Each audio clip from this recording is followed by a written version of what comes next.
Hello साथियों, कैसे हो सभी लोग। आशा करते हैं सभी लोग बहुत ही स्वस्थ और मस्त होंगे। मैं फ़ारूक आप सभी का अपने YouTube channel maths by Farooq sir पर हार्दिक स्वागत करता हूं। साथियों, हम लोग हिस्ट्री पढ़ रहे थे और हमने कल हिस्ट्री की एक क्लास करी थी। साथियों, पिछली हिस्ट्री की क्लास में आप सभी लोगों ने अपना बहुत ही प्यार और स्नेह हमको दिया, उसके लिए हम बहुत ही आभारी हैं। साथियों, जो कल की क्लास थी वो हमारे जितने भी छात्र हैं और जितनी भी छात्राएं हैं, सारे छात्र छात्राओं ने ना क्लास वो सिर्फ़ और सिर्फ देखी है बल्कि अपने दोस्तों में शेयर भी की है। यहाँ तक कि कुछ हमारे प्रिय छात्र ऐसे भी हैं और छात्राएं भी ऐसी हैं जिन्होंने अपने व्हाट्सएप स्टेटस पर वो कल वाली क्लास लगाई है। साथियों, ऐसे मेरे सभी छात्र और छात्राओं का मेरा दिल से बहुत ही ज़्यादा शुक्रिया, मेरा दिल से बहुत शुक्रिया भाई। आप सच मानिए, बहुत अगर आज फ़ारूक खान कुछ भी है, आज जो कुछ भी फ़ारूक खान है सब अपने छात्र और छात्राओं के दम पर ही है। हमारे छात्र कुछ ऐसे भी हैं, ऐसा नहीं है कि केवल छात्र ही बहुत हमें प्रिय हैं और छात्राएं ही केवल प्रिय हैं, ऐसा नहीं है। दोनों ही हमारे लिए, मतलब हमारे पास कुछ ऐसे छात्र हैं जिनको हम पर्सनली वीडियो में नाम भी ले रहे हैं, क्योंकि बहुत हमारे प्रिय छात्र हैं, जैसे सलमान हुए, छोटू हुए, अनुराग हुए। ये इन्होंने कोचिंग को बढ़ाने के लिए इतनी मेहनत करी है कि इन सारे छात्रों ने रात के 12-12 बजे तक कोचिंग के पोस्टर लगाए हैं पूरे शहर में, अंधेरी रातों में, रात के 12 बजे 10 बजे और कोचिंग के पोस्टर लगाए हैं। और हमारी जो छात्राएं हैं, छात्राओं ने अपने व्हाट्सएप स्टेटस पर क्लास को लगाया है। ऐसे छात्र और छात्राओं का हम दिल से शुक्रिया कर रहे हैं छात्रों। बस इसी तरीके से आप अपना प्यार और स्नेह बनाए रखिए, हम आपकी सेवा इसी तरीके से करते रहेंगे। साथियों, आप यकीन मानिए कि इस समय आज हमें रूम चेंज करना है। आज पुराना वाला जो रूम था वो रूम ऑनर ने कहा कि आप चेंज कर दीजिए, तो वो चेंज कर दिया हमने और नया रूम में आज ही शिफ्ट हुए हैं। ड्यूटी के बाद सारा का सारा लगेज नए रूम में शिफ्ट करते रहे। आप यकीन मानिए अभी रात के 12 बज रहे हैं और हम आपके इस प्यार और स्नेह के लिए अंदर से एक जुनून है कि आज वीडियो रिकॉर्ड करनी है तो करनी है। रात के 12 बज रहे हैं और आँखों में नींद भरी है, लेकिन हम ये वीडियो रिकॉर्ड कर रहे हैं। आप कल सुबह ड्यूटी जाएंगे और ऑन ड्यूटी इस वीडियो को एडिट करेंगे और कल अपलोड होगी। आप कल वीडियो जो है दिन में हमारी वीडियो देख रहे होंगे। साथियों, बहुत बातें हो गई, शुरू करते हैं। साथियों, कल हम लोगों ने पढ़ा था प्रागैतिहासिक काल और आद्य ऐतिहासिक काल, और ऐतिहासिक काल का हमने संक्षिप्त देख लिया था और हमने प्रागैतिहासिक काल को पूरी तरीके से कंप्लीट किया था बच्चों। उसमें लास्ट का एक ताम्र पाषाण काल रह रहा है। कुछ नहीं है, केवल इतना याद रखना है कि ताम्र पाषाण काल में तांबे की खोज हो गई थी, इसलिए उसको ताम्र पाषाण काल कहते हैं। साथियों, ख़त्म कहानी है उसकी। साथियों, कभी कभार इनमें जो क्या होता है कि इनमें थोड़ा डिटेल में पूछ देता है कि बताइए जो प्रागैतिहासिक काल है उसके जनक कौन हैं। तो प्रागैतिहासिक काल जो है ये बिल्कुल शुरुआत का है। सुबह सुबह हम लोग उठते हैं तो चाय के साथ क्या खाते हैं? बिस्कुट खाते हैं ना, और ये भी बिल्कुल शुरुआत का ही है। तो आप ऐसे समझ लीजिए कि बिस्कुट से याद रख लीजिए रॉबर्ट ब्रूस फूड। बिस्कुट बोलोगे रॉबर्ट ब्रूस फ्रूट आएगा। तो भैया प्रागैतिहासिक काल के जनक रॉबर्ट ब्रूस फूड। अच्छा, मैंने बताया था इतिहास के जनक कौन है? हेरोडोटस। प्यारे बच्चों, इतिहास के जनक कौन है? हेरोडोटस। लेकिन जो तीन इतिहास, मतलब इतिहास को 3 भागों में बांटा गया, इनके अलग अलग भी पूछ लेता है कि इनके जनक कौन है। प्रागैतिहासिक काल के जनक रॉबर्ट ब्रूस फूट, आद्य ऐतिहासिक काल के जनक चार्ल्स मैसन और ऐतिहासिक काल के जनक हैं हेरोडोटस। हेरोडोटस ने ज़्यादातर अपना योगदान ऐतिहासिक काल में दिया और ऐतिहासिक काल ही मैन है, इसीलिए हेरोडोटस को क्या कह दिया जाता है? इतिहास का जनक कह दिया जाता है। साथियों, छोड़िए इन सब बातों को, इन सारी बातों को छोड़िए। आप प्यारे बच्चों, आप लोगों ने एक मूवी देखी होगी जिसका नाम है मोहनजोदाड़ो। देखिए कि नहीं देखी है? बोलो। नहीं देखी है तो देख लेना, आपको सिंधु सभ्यता जो है अच्छे से समझ में आ जाएगी। एक मूवी आई थी ऋतिक रोशन की, जिसका नाम था मोहनजोदाड़ो। उसमें क्या होता है, आपने देखा होगा कि एक विलन होता है और कुछ लोग अच्छे होते हैं, लेकिन एक विलन का रोल वो करता है। वो क्या कहता है कि जो सिंधु नदी बह रही है, इसका एक ढलान है, उस ढलान में खजाना है, सोना का मोती, ऐसे कुछ बता रहा था कि सोना इसके अंदर है। सिंधु नदी में एक ढलान है और नदी ढलान से नीचे पानी गिरता है, लेकिन इस ढलान में सोना है। हम एक काम करें, एक बड़ा सा बांध बनाते हैं और नदी का पानी जो है उसका बहने का जो रास्ता है, नदी के पानी के बहने का रास्ता है, उसका रास्ता बदल देते हैं। कुछ दिनों में ये ढलान का पानी सूख जाएगा और यहाँ से हमें खजाना मिल जाएगा, ऐसा वो विलन कहता है। लेकिन कुछ उसमें जो है अच्छे लोग भी होते हैं, वो इसका विरोध करते हैं कि भाई हमें प्रकृति से छेड़छाड़ नहीं करनी चाहिए, इतनी विशाल सिंधु नदी है, इससे छेड़छाड़ नहीं करनी चाहिए भाई साहब, तबाही आ जाएगी। लेकिन भाई साहब वो मानता नहीं है और वो बांध बना देता है।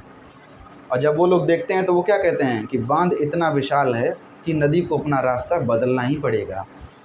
बांध बनकर तैयार होता है, पानी छोड़ा जाता है, और जब सिंधु नदी में पानी छोड़ा जाता है तो बांध टूट जाता है और पूरे क्षेत्र में क्या आ जाती है भैया, बाढ़ आ जाती है, तबाही हो जाती है, पूरी तरीके से ध्वस्त हो जाता है। समझ रहे हो साथियों, सबका सब तहस नहस हो जाता है, जितना भी शहर होता है सब बर्बाद हो जाता है। जी हाँ साथियों, हम बात कर रहे हैं सिंधु सभ्यता की। हटाइए इसको, मूवी की बात मूवी तक है। अब हम आपको बात बताते हैं आखिर, हालांकि मूवी में सही दिखाया गया है। अब हम आते हैं अपनी क्लास की ओर। ठीक है मेरे भैया, देखिए साहब, एक बार क्या हुआ कि 1826 में एक व्यक्ति थे जिनका नाम था, क्या नाम था, चार्ल्स मैसन, जिनका अभी हमने जिक्र किया है, चार्ल्स मैसन। इनके दिमाग में एक विचार आया कि यार ये जो हम घूमने जाते हैं ना ऐसे ही समतल ज़मीन पर, लेकिन कुछ दीवार टाइप की उठी सी नज़र आती है। चार्ल्स मैसन ने कहा, बुलाया, किसको बुलाया, इन्होंने बुलाया जेम्स कनिंघम को बुलाया और ये कहा कि यार तुम ऐसा करो यार, ये जो कुछ उठा सा भाग दिखता है दीवार का, मतलब ज़मीन से कुछ उठा दिख रहा है दीवार का, इसका सर्वेक्षण करो, मुझे लगता है इसके अंदर खजाना है। इन्होंने भी वही सोचा जो उस मूवी में है ना, जो उस मूवी में दिखाया गया, खजाने की तलाश में ये भी गए। इन्होंने कहा कि यार सर्वेक्षण करो, मुझे लगता है इसमें खजाना छुपा हुआ है ना। तो जेम्स मैसन ने कहा हाँ साहब जाते हैं। तो जेम्स मैसन गए, सॉरी गलती हुई, जेम्स मैसन का नाम, जेम्स मैसन के दिमाग में तो विचार आया, कौन, जेम्स कनिंघम गए और अपने घोड़े पे टिक टिक करते हुए देखा कि हाँ यार बात तो सही है, खुदाई करते हैं। उन्होंने बुलाया अपने चेला को कि इधर, किसको बुलाया, दयाराम साहनी को बुलाया कि यार चलो खुदाई करो। तो हड़प्पा की बात कर रहे हैं, तो दयाराम साहनी से कहा कि भैया खुदाई करो, और दयाराम साहनी ने खुदाई करी कि जेम्स कनिंघम ने कहा कि खोद, और दयाराम साहनी हाँ साहब खुद रहे, खुदाई चालू कर दी। देखा तो जो दीवार थी, जब उसको पूरा खोला तो ये तो एक कमरा निकल गया।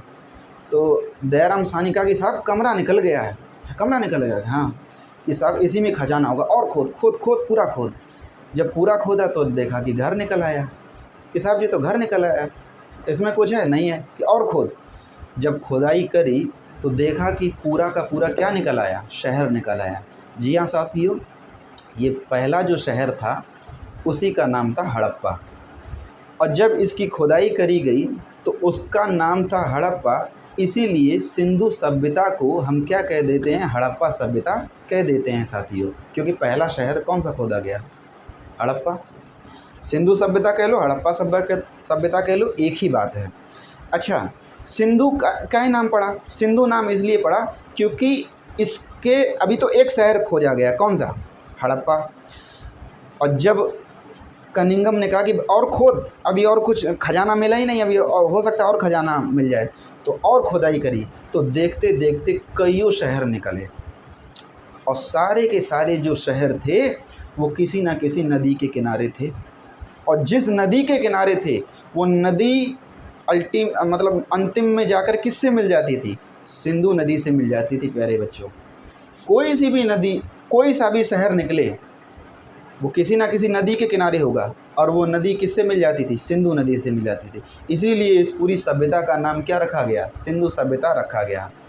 अच्छा, सिंधु सभ्यता नाम इसका रखा गया। और पहला शहर कौन, अभी मैंने बताया पहला शहर कौन सा? हड़प्पा। लेकिन एक ही शहर नहीं निकला, बहुत सारे शहर निकले। हड़प्पा के बाद कौन सा शहर निकला? मोहनजोदड़ो। मोहनजोदड़ो के बाद कौन सा शहर निकला? मोहनजोदड़ो के बाद चंदहुदड़ो। चंदहुदड़ो के बाद कौन सा निकला? चंदहुदड़ो के बाद कालीबंगा। कालीबंगा के बाद रोपड़। रोपड़ के बाद बनवाली। बनवाली के बाद धौलावीरा। धौलावीरा के बाद सुरकोटदा। सुरकोटदा के बाद लोथल। लोथल के बाद रंगपुर। इतने शहर निकले। कौन कौन से शहर निकले? हड़प्पा, मोहनजोदड़ो, चंदहुदड़ो, रोपड़, बनवाली, कालीबंगा, धौलावीरा, सुरकोटदा, लोथल और रंगपुर। इतने शहर भाई साहब निकल गए, खोदते ही खोदते। इन्हीं सबको मिलाकर क्या कहते हैं? सिंधु सभ्यता कहते हैं। अच्छा, आइए स्टार्ट करते हैं भाई साहब, इसको पढ़ना स्टार्ट करते हैं। ये तो रही कहानी। देखो बच्चों, ये जो सिंधु सभ्यता है, क्वेश्चन पूछा जाता है कि इसकी उत्तरी सीमा बताइए, इसकी दक्षिणी सीमा बताइए, और इसकी पूर्वी सीमा बताइए, और इसकी पश्चिमी सीमा बताइए। प्यारे साथियों, ये जो पूरी सारे के सारे शहर निकले हैं, अगर इनको एक रेखा बनाई जाए, रेखा, तो एक ये त्रिभुजाकार आकृति बन जाती है। त्रिभुजाकार आकृति, जो आकृति त्रिभुजाकार बनती है, और ये कितना एरिया में फैली हुई थी सिंधु सभ्यता? प्यारे बच्चों, ये सिंधु सभ्यता 13 लाख किलोमीटर स्क्वायर क्षेत्रफल में फैली थी। 13 लाख किलोमीटर। भारत का क्षेत्रफल कितना है? 32,87,000। लेकिन सिंधु सभ्यता कितने क्षेत्रफल में फैली थी? 13 लाख किलोमीटर स्क्वायर एरिया में फैली थी। अच्छा बच्चों, क्वेश्चन पूछा जाता है कि इसकी मतलब जो उत्तरी सीमा थी वो बताइए, दक्षिणी सीमा बताइए, और पूर्वी सीमा बताइए, और पश्चिमी सीमा बताइए। यहाँ तो इधर उधर हो सकता है, ध्यान मत देना। तो बच्चों, इसकी जो उत्तरी सीमा है वो कौन सी है? तो भैया जो उत्तरी सीमा है बताइए, सिंधु सभ्यता की उत्तरी सीमा कौन है? मांडा। सिंधु सभ्यता की उत्तरी सीमा कौन सी है? मांडा। सिंधु सभ्यता की दक्षिणी सीमा कौन सी है? दायमाबाद। सिंधु सभ्यता की पश्चिमी सीमा कौन सी है? पश्चिमी सीमा कौन सी है? सुतका गैंडोर। और सिंधु सभ्यता की जो पूर्वी सीमा है वो कौन सी है प्यारे बच्चों? जो पूर्वी सीमा है वो कौन सी है? आलमगीरपुर। पूर्वी सीमा है वो कौन सी है? आलमगीरपुर। ठीक है साथियों, प्यास लगी थी, पानी पी लेते हैं। बताइए, सिंधु सभ्यता की जो उत्तरी सीमा है कौन सी है? मांडा। सिंधु सभ्यता की दक्षिणी सीमा कौन सी है? दायमाबाद। सिंधु सभ्यता की पूर्वी सीमा कौन सी है? आलमगीरपुर। कौन सी है? आलमगीरपुर। और जो पूर्वी सीमा है ये किस राज्य में है प्यारे बच्चों? उत्तर प्रदेश। अब कहोगे सर जी आप उत्तर प्रदेश में आलमगीरपुर कहाँ है? आज का जो मेरठ है वही उस समय क्या था? आलमगीरपुर था। ठीक है। अच्छा, ऊपरी जो उत्तरी सीमा है वो कौन सी है? मांडा। ये कहाँ है? जम्मू कश्मीर में। पश्चिमी सीमा सुतका गैंडोर कहाँ पर है? पाकिस्तान में। ठीक है। अच्छा, दक्षिणी सीमा ये कहाँ पर है? गुजरात में। क्या नाम है इसका? दायमाबाद। ठीक है प्यारे बच्चों। अच्छा, इसमें क्वेश्चन ये भी पूछा जाता है कि बताइए ये जो सीमाएं हैं ये किस नदी के किनारे हैं? ठीक है, तो एक ट्रिक हम आपको बता देते हैं, इस ट्रिक से आपको जो है पता लग जाएगा। सुनिए, ट्रिक सुनिए। सम बराबर क्या होता है? सम बराबर होता है ऐड। ऐसे याद रख लो, सम बराबर ऐड। नीचे आ जाओ, नीचे देखिए, नीचे लिखा होगा डच हैं पर भारत में नहीं है। डच हैं पर भारत में नहीं है, बस आपसे याद हो जाएगा। ठीक है, तो पहले क्या बोला? सम। सा से क्या है? सुतका गैंडोर। सुतका गैंडोर से नीचे क्या आ रहा है? ड। ड आ रहा है कि नहीं? तो डा से क्या है बोलो? दास्क नदी। डा से क्या है? दास्क नदी। सम में माँ। माँ से क्या मतलब है? मांडा। मांडा के नीचे क्या आ रहा है? च। चा का मतलब चेनाब नदी। यानी कि मांडा किस नदी के किनारे है? चेनाब नदी के किनारे। आगे बढ़ते हैं। सम बराबर क्या होता है? ऐड। ए का मतलब आलमगीरपुर, इधर क्या आ रहा है बोलो? पर। पा का मतलब प्रवरा नदी, ठीक है। अच्छा, ऐड डी का मतलब क्या है बोलो? दायमाबाद, और नीचे क्या आ रहा है बोलो? र, ठीक है। तो इधर क्या है बोलो? प्रवरा नदी, और हा का मतलब है हिंडन नदी, ठीक है भैया। तो ये किस नदी के किनारे है? हिंडन नदी के किनारे है, ठीक है। तो ये सारी सीमाएं हमने देख ली, किस किस नदी के किनारे में कौन सी सीमा पड़ रही है, ये भी हमने देख लिया, ठीक है। आगे बढ़ते हैं। बताइए, सबसे पहला जो शहर खोजा गया सिंधु सभ्यता में, जो सबसे पहला शहर खोजा गया, प्यारे बच्चों जल्दी से बताइए, सिंधु सभ्यता में जो सबसे पहला शहर खोजा गया, कौन सा खोजा गया? हड़प्पा। पहला शहर कौन सा खोजा गया बच्चों? हड़प्पा। कब खोजा गया? कब खोदा गया? 1921 में। हाँ, 1921 में, जब हम लोग जो है अपनी आज़ादी की लड़ाई लड़ रहे थे, तब की बात है। खुदाई बाद में ही हुई है। ये जो हड़प्पा सभ्यता चल रही है, ये जीरो से बहुत समय पहले का कभी हुआ होगा। अभी बताया नहीं था, बाढ़ में ये पूरी की पूरी क्या थी? धंस गई थी। खैर छोड़िए, हम लोग टॉपिक पे आते हैं। हम बहुत जल्दी टॉपिक से भटक जाते हैं। जो बच्चे हमसे ऑफलाइन पढ़े हैं वो जानते होंगे, थोड़ा भटक जाते हैं। चलिए मेन टॉपिक पर आते हैं। हड़प्पा, बताइए, हड़प्पा खुदाई किसने करी? दयाराम साहनी ने। हड़प्पा शहर की खुदाई किसने करी? दयाराम साहनी ने। बच्चों, हड़प्पा जो है वो किस नदी के किनारे है प्यारे बच्चों? किस नदी के किनारे है? रावी नदी। मोस्ट इम्पोर्टेंट, ये जितने भी शहर हैं ये किस नदी के किनारे हैं? मोस्ट इम्पोर्टेंट क्वेश्चन, फेवरेट है भैया, एग्जामिनर का ये फेवरेट क्वेश्चन है कि बताइए हड़प्पा किस नदी के किनारे है बच्चों? तो रावी नदी के किनारे है, ठीक है। रावी, रेलवे के एग्ज़ाम में ये पूछा गया था, हम खुद इसका एग्ज़ाम दे रहे थे, लोको पायलट का एग्ज़ाम था, ऑनलाइन एग्ज़ाम था। पूछा गया था कि बताइए हड़प्पा जो है किस नदी के किनारे है? रावी नदी। लेकिन हम सिंधु नदी लगाए थे, हम सोचा सिंधु सभ्यता है, सिंधु नदी होगा भैया। रावी, देखो जितनी उत्तर भारत की नदियाँ हैं, रावी, ब्यास, सतलज, झेलम, चिनाब, ये उत्तर भारत की, सीक्वेंस गड़बड़ है लेकिन ये जो उत्तर भारत की नदियाँ हैं, रावी, ब्यास, सतलज, झेलम, चिनाब, ये जितनी भी उत्तर भारत की नदियां हैं, ये सारी की सारी किस में मिलती हैं? सिंधु में ही तो मिलती हैं, सिंधु में। तो क्वेश्चन पूछा जाए हड़प्पा शहर निकला था, वो किस नदी के किनारे निकला था? तो आप कहोगे क्या? रावी नदी के किनारे, क्योंकि रावी अंततः किस में मिल जाएगी? सिंधु में मिल जाएगी। अगर रावी नदी ऑप्शन में ना होता तो आप सिंधु लगा सकते हो, है कि नहीं? ठीक है, आगे बढ़ते हैं। तो बताइए हड़प्पा किस नदी के किनारे? रावी नदी के किनारे। किसने इसकी खुदाई करी? दयाराम साहनी ने करी, ठीक है प्यारे बच्चों। कहाँ पर है? तो ये माउंट गोमरी ज़िला पाकिस्तान में स्थित है। कहाँ पर है? माउंट गोमरी ज़िला पाकिस्तान। कहाँ पर है ये? माउंट गोमरी ज़िला पाकिस्तान में स्थित है। कौन सा? हड़प्पा शहर, ठीक है प्यारे बच्चों। आगे बढ़ जाते हैं। देखो ये जो हड़प्पा है, जब इसकी खुदाई हुई तो यहाँ से जो भी साक्ष्य मिले हैं, जो भी चीज़ें प्राप्त हुई हैं, ये भी क्वेश्चन पूछा जाता है कि क्या क्या इसमें यहाँ से चीज़ें प्राप्त हुई थी। तो प्यारे बच्चों क्या क्या प्राप्त हुआ था? सबसे पहले कुम्हार का चाक। हड़प्पा से सबसे पहला क्या प्राप्त हुआ? कुम्हार का चाक। दूसरा क्या प्राप्त हुआ? अन्नागार। तीसरा क्या प्राप्त हुआ? श्रमिक आवास। चौथा क्या प्राप्त हुआ? मातृदेवी की मूर्ति। मातृदेवी की मूर्ति, इससे ये पता चलता है ये सत्ता कैसी थी? मातृसत्तात्मक थी, मातृदेवी की मूर्ति। आगे इसमें क्या प्राप्त हुआ? लकड़ी की ओखली। क्या प्राप्त हुआ? लकड़ी की ओखली। फिर उसके बाद क्या प्राप्त हुआ? लकड़ी का ताबूत, ठीक है, लकड़ी का ताबूत। अच्छा, लकड़ी का ताबूत। फिर क्या प्राप्त हुआ? एक कब्रिस्तान प्राप्त हुआ, जिसको हम लोगों ने नाम दे दिया RS-37 कब्रिस्तान। तो RS-37 कब्रिस्तान प्राप्त हुआ। और क्या प्राप्त हुआ? हाथी का कपाल। और क्या प्राप्त हुआ? स्वास्तिक चिन्ह प्राप्त हुआ। स्वास्तिक चिन्ह का मतलब मोहरें, ठीक है। तो ये सारी चीज़ें प्राप्त हुई। एक बार फिर बता देते हैं कि हड़प्पा से कौन कौन सी चीज़ें प्राप्त हुई? कुम्हार का चाक, अन्नागार, ठीक है, और क्या क्या प्राप्त? श्रमिक आवास। फिर क्या प्राप्त हुआ? मातृदेवी की मूर्ति। और क्या प्राप्त हुआ? लकड़ी की ओखली, लकड़ी का ताबूत, RS-37 कब्रिस्तान, हाथी का कपाल, स्वास्तिक चिन्ह। ये सारी चीज़ें प्राप्त हुई। कहाँ से? हड़प्पा से प्राप्त हुई। बच्चों आगे बढ़ते हैं। अगला दूसरा जो शहर की खुदाई, मतलब दूसरा जो शहर निकल के आया, वो कौन सा निकल के आया? मोहनजोदाड़ो।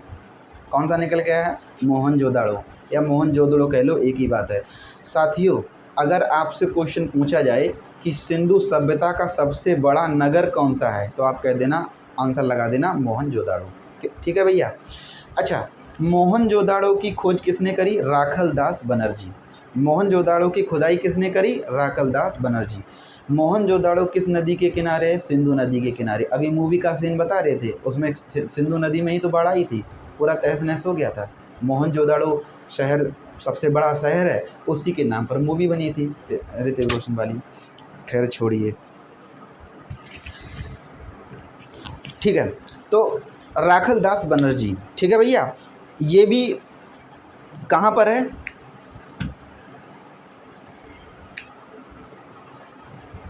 तो ये भी कहाँ पर है? पाकिस्तान में, लरकाना ज़िला पाकिस्तान में स्थित है। कौन सा शहर? मोहनजोदाड़ो। किस नदी के किनारे है? सिंधु नदी के किनारे है। ठीक है। क्वेश्चन पूछा जाए कि सबसे बड़ा, सिंधु सभ्यता का सबसे बड़ा शहर बताइए, मोहनजोदाड़ो। अच्छा, मोहनजोदाड़ो से कौन कौन सी चीज़ें प्राप्त हुई, ज़रा उन पर भी हम लोग ध्यान देते हैं। तो मोहनजोदाड़ो से क्या क्या प्राप्त हुआ? यहाँ से पुरोहित आवास मिले। पहली चीज़ क्या मिली? पुरोहित आवास। और क्या मिला? घर में कुआं। और क्या मिला? विशाल स्नानागार। और क्या मिला? अन्नागार। अन्नागार भैया हड़प्पा में भी मिला, इसमें भी मिला। लेकिन क्वेश्चन पूछा जाए कि सिंधु सभ्यता का जो सबसे बड़ा अगर कोई स्थल पूछा जाए, ठीक है, सबसे बड़ा स्थल,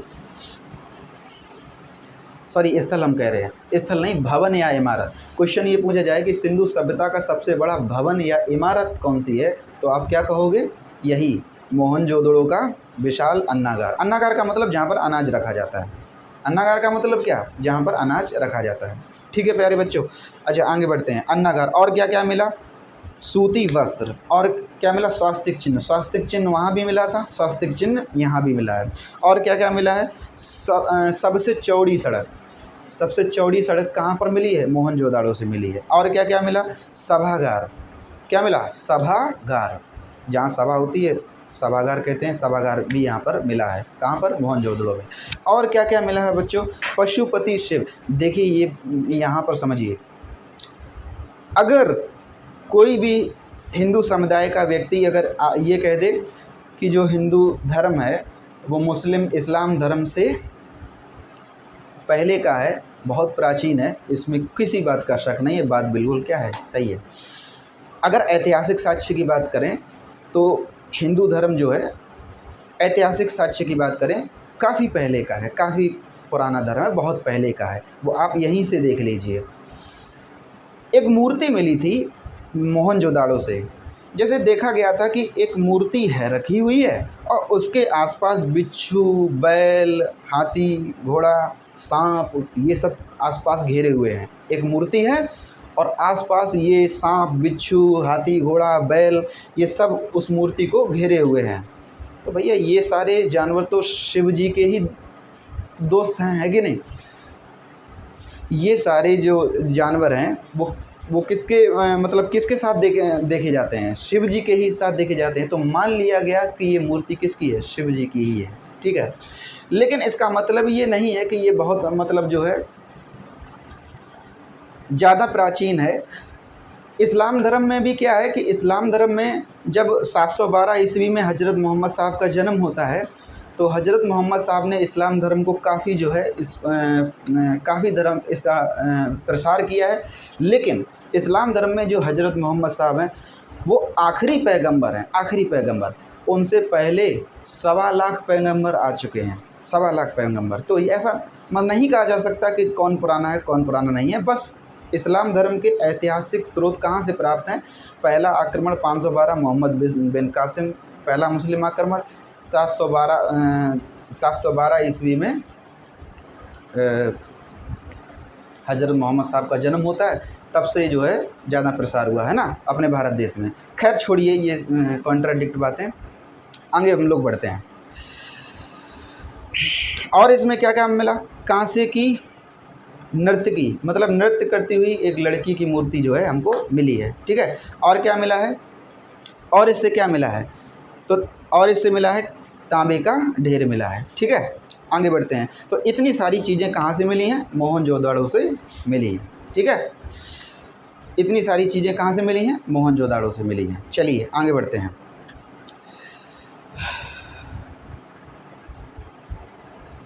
चलिए आगे बढ़ते हैं। चलो, अगला शहर कौन सा मिला है? चंदहुदड़ो। सिंधु सभ्यता का अगला शहर कौन सा है प्यारे बच्चों? चंदहुदड़ो। सिंधु सभ्यता का अगला शहर कौन सा है? चंदहुदड़ो। भैया चंदहुदड़ो जो है, इसकी खोज किसने करी है? इसकी खोज अभी हम आपको बताएंगे, बहुत अच्छी ट्रिक में बता देंगे, आपको याद हो जाएगा। पहले तो आप ये समझिए कि जो चंदहुदड़ो है ये किस नदी के किनारे है? तो ये भी सिंधु नदी के किनारे है। चंदहुदड़ो से कौन कौन सी चीज़ें प्राप्त हुई हैं? यार देखो, चंदहुदड़ो से ये जो लड़कियों और महिलाओं का जो श्रृंगार का जो सामान होता है वो सारी चीज़ें यहाँ से मिली हैं, है कि नहीं?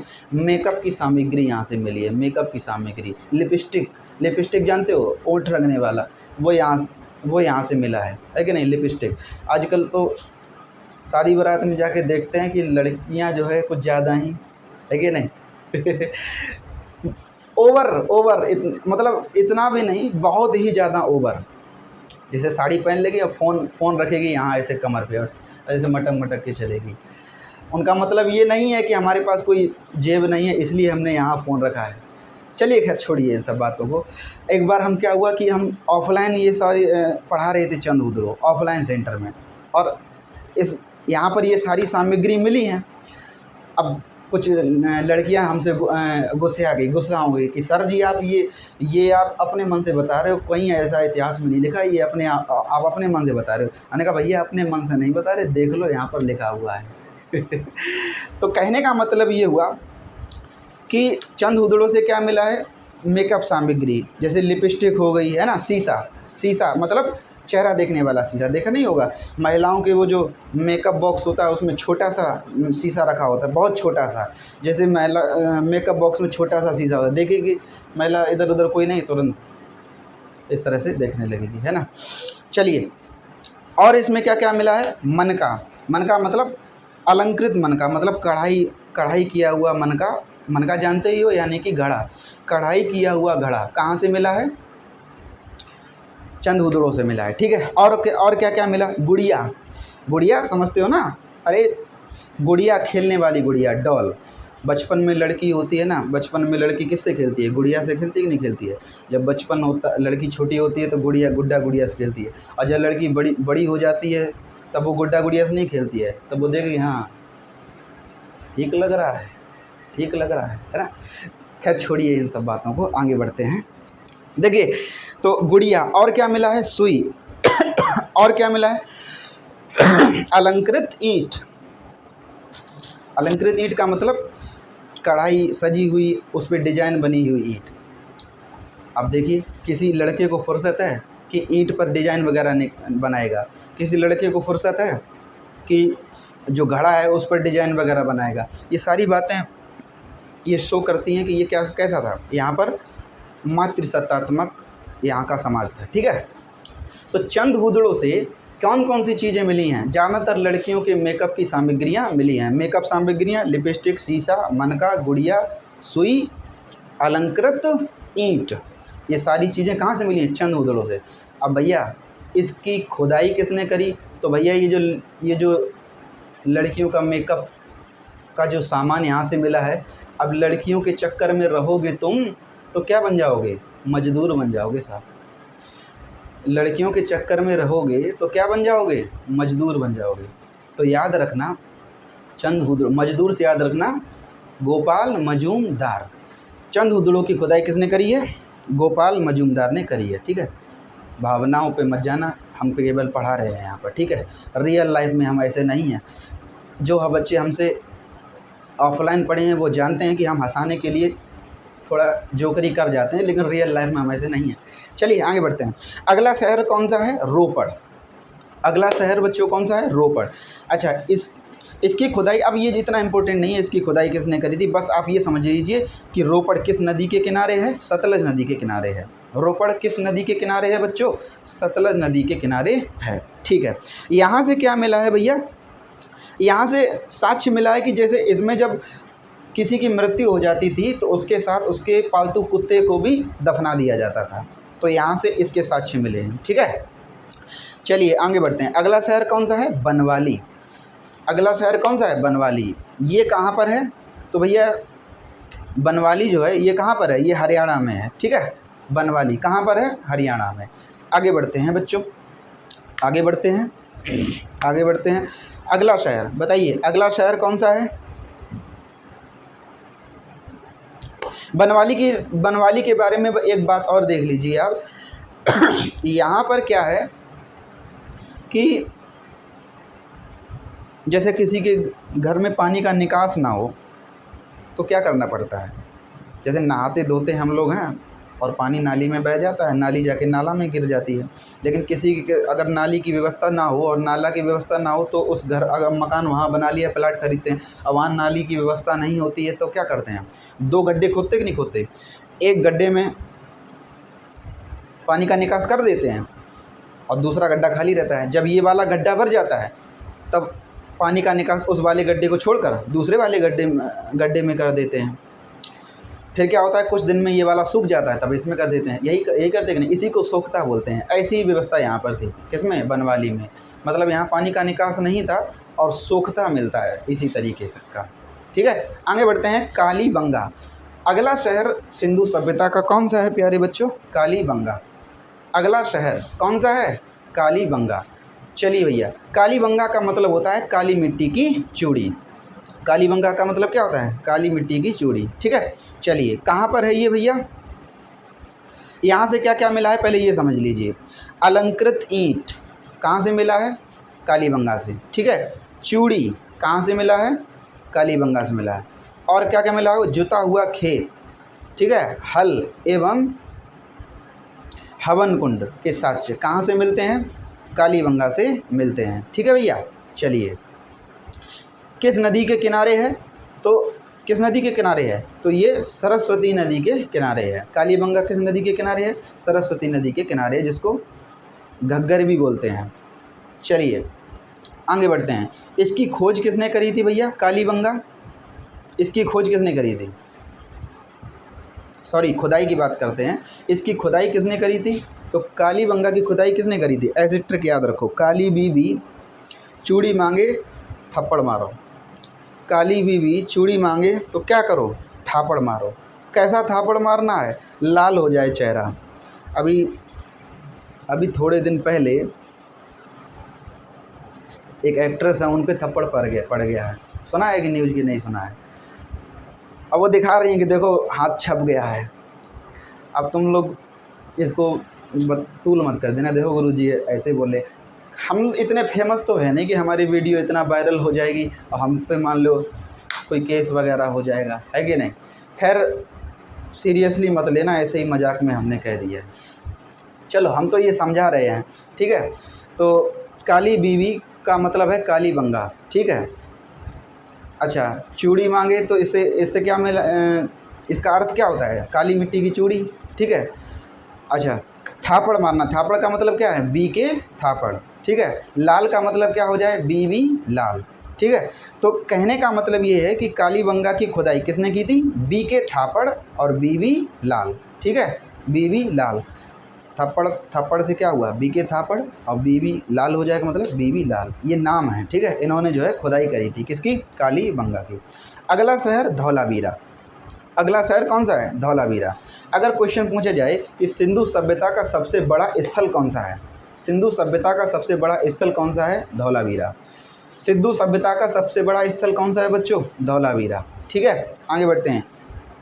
चलो अगला शहर कौन सा है? लोथल। ठीक है, अगला शहर कौन सा है? लोथल। यहाँ पर दरवाजे जो हैं कैसे खुलते थे? सड़कों की ओर खुलते थे। ठीक है, चलिए आगे बढ़ते हैं।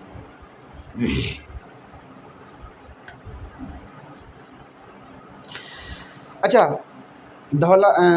लोथल से एक बहुत ही इम्पोर्टेंट साक्ष्य मिला है, जिसमें क्या है कि देखा गया कि आदमी की मृत्यु होती है तो आदमी का जहाँ शव मिला है वहीं पर जो है उसकी औरत का भी शव मिला है। युगल शवाधान जिसको बोलते हैं, युगल शवाधान। तो कहने का मतलब ये है कि लोथल से किसके साक्ष्य मिले हैं? युगल समाधान से, जिससे पता लगता है कि उस समय जो है सती प्रथा काफ़ी प्रचलन में थी, मतलब उस समय सती प्रथा थी। लोथल से साक्ष्य मिले हैं युगल समाधान, उससे पता लगता है उस समय सती प्रथा थी। आई बात समझ में बच्चों?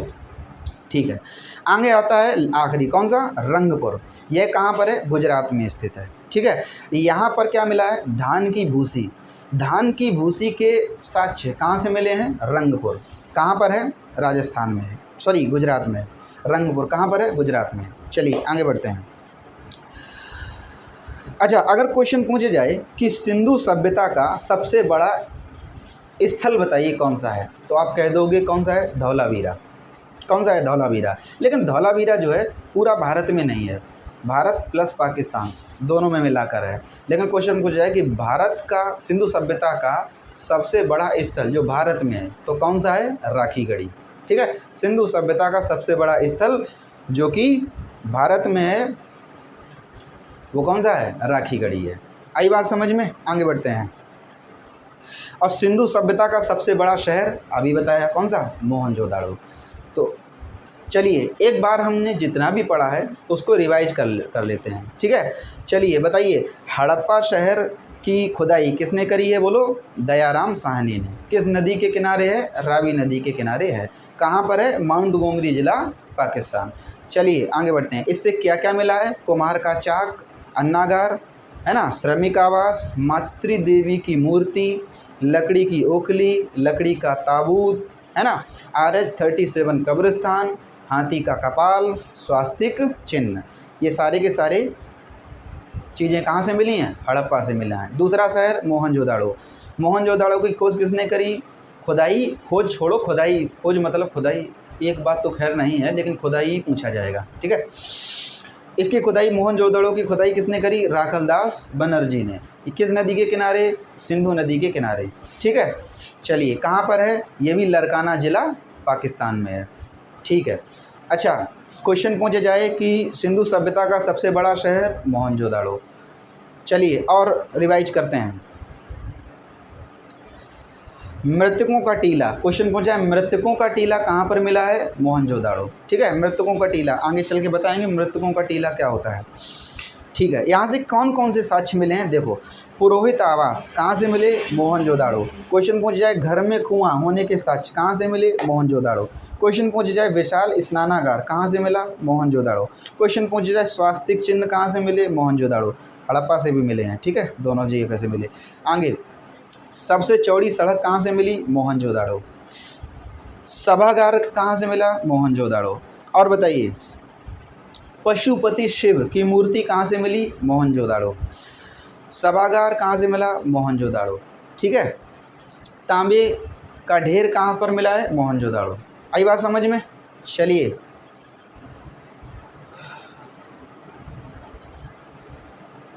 क्वेश्चन पूछा जाए कि जो स्वास्तिक मोहर है वो सर्वाधिक कहाँ से पाई गई है? स्वास्तिक जो मोहर है वो सर्वाधिक कहाँ से पाई गई है? तो आप कह देंगे मोहनजोदड़ो से।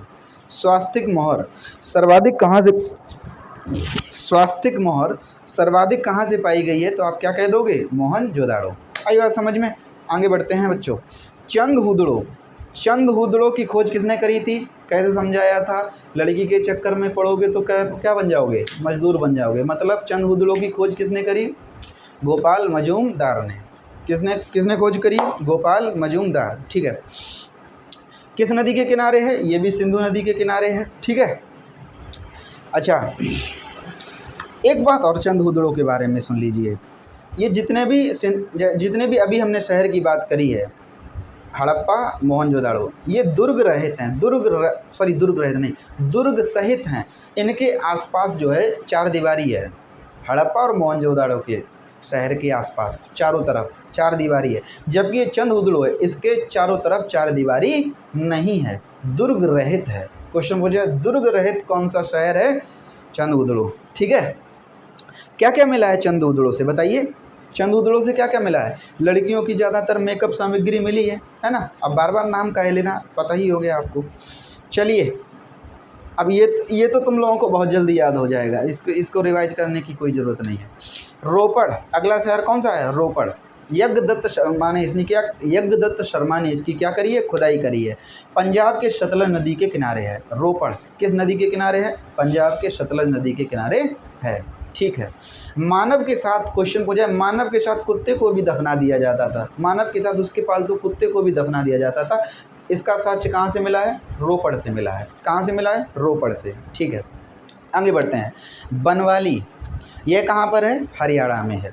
ठीक है, चलिए आगे बढ़ते हैं। बनवाली क्वेश्चन पूछ जाएगी, टेढ़ी मेढ़ी सड़कें कहाँ पर मिली हैं, तो आप क्या कहोगे, बनवाली में मिली हैं। टेढ़ी मेढ़ी सड़कें कहाँ पर मिली हैं, बनवाली में मिली हैं। चलिए आगे बढ़ते हैं।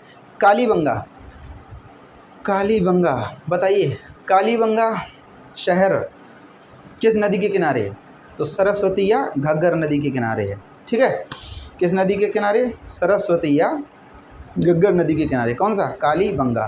कालीबंगा की खुदाई किसने करी, ट्रिक बताई कि नहीं बताई। कालीबंगा की, काली बीवी, चूड़ी मांगे, थापड़, मुंह कैसा हो जाना चाहिए, लाल हो जाना चाहिए। मार मत देना, तुम लोग बस याद करा रहे हैं। ठीक है ना, तुम कहोगे लो गुरु जी का पढ़ाए रहे। बीके थापड़, बीवी लाल, इन लोगों ने खुदाई करी है। किसकी, किसकी, कालीबंगा की। ठीक है, चलिए आगे बढ़ते हैं। अच्छा, यहाँ से कौन कौन से साक्ष्य मिले हैं वो भी रिवाइज कर लेते हैं। कालीबंगा से कौन कौन से साक्ष्य मिले हैं, बोलो। ईंट, अलंकृत ईंट। ठीक है, अलंकृत ईंट कहाँ से मिली है, कालीबंगा से। चलो, जुता हुआ खेत कहाँ से मिला है, कालीबंगा से। हवन कुंड कहाँ से मिला है, कालीबंगा से। हल कहाँ से मिला है, कालीबंगा से, कालीबंगा से। ठीक है, चलिए आगे बढ़ते हैं। ठीक, अगला कौन सा है, धौलावीरा। क्वेश्चन पूछ जाए, सिंधु सभ्यता का सबसे बड़ा स्थल, धौलावीरा। क्वेश्चन पूछ जाए, सिंधु सभ्यता का की सबसे बड़ी इमारत या भवन, तो क्या कहोगे, मोहनजोदड़ो का स्नानागार, सॉरी गलती होगी, मोहनजोदड़ो का अन्नागार। आई बात समझ में। ठीक है, आगे बढ़ते हैं। चलिए, तो अगला, हाँ धौलावीरा हम बता रहे थे, धौलावीरा को रिवाइज करा रहे थे। तो सिंधु सभ्यता का सबसे बड़ा स्थल धौलावीरा। ठीक है, चलिए अगला कौन सा है, सुरकोटदा, सुरकोटदा। ठीक है, अगर क्वेश्चन पूछे जाए कि कलश समाधान और घोड़े की हड्डी के साक्ष्य कहाँ से मिले हैं, तो कहाँ से मिले हैं, सुरकोटदा। कहाँ पर है सुरकोटदा, गुजरात में है। चलिए आगे बढ़ते हैं। लोथल, अगला शहर कौन सा है, बोलो, लोथल। इसके बारे में क्या याद रखना है, बोलो, कि यहाँ पर जो दरवाजे थे वो सड़कों की ओर खुलते थे, है ना। चलो, अगर क्वेश्चन पूछे जाए कि युगल समाधान के साक्ष्य कहाँ से मिलते हैं, क्वेश्चन पूछे जाए युगल समाधान के साक्ष्य कहाँ से मिलते हैं, तो कहाँ से मिलते हैं, लोथल से मिलते हैं।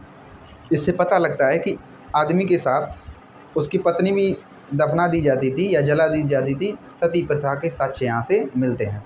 अगला और लास्ट कौन सा है, रंगपुर। कहाँ पर है, गुजरात में।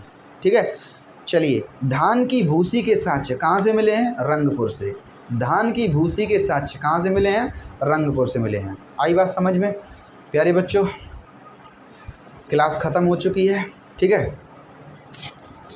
बड़ी मेहनत से क्लास रिकॉर्ड करी है। सभी लोग अपने दोस्तों में शेयर कर देना, लाइक कर देना और चैनल को सब्सक्राइब कर लेना, है ना।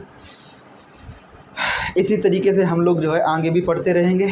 आज की क्लास कैसी लगी आप जो है कमेंट में ज़रूर बताइए।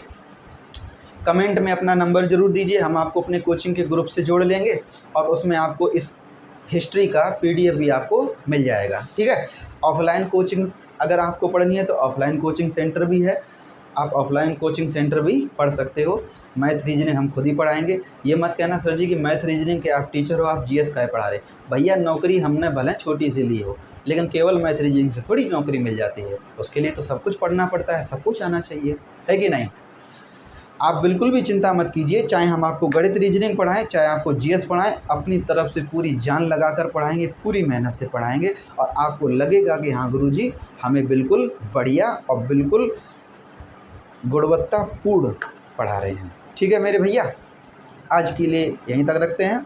कमेंट में आप जो भी आपको जैसा भी लगा हो आप कमेंट में ज़रूर बताना, हम आपकी एक एक कमेंट का रिप्लाई करेंगे। ठीक है भाई, चलिए मिलते हैं अब हिस्ट्री की अगली क्लास में। धन्यवाद।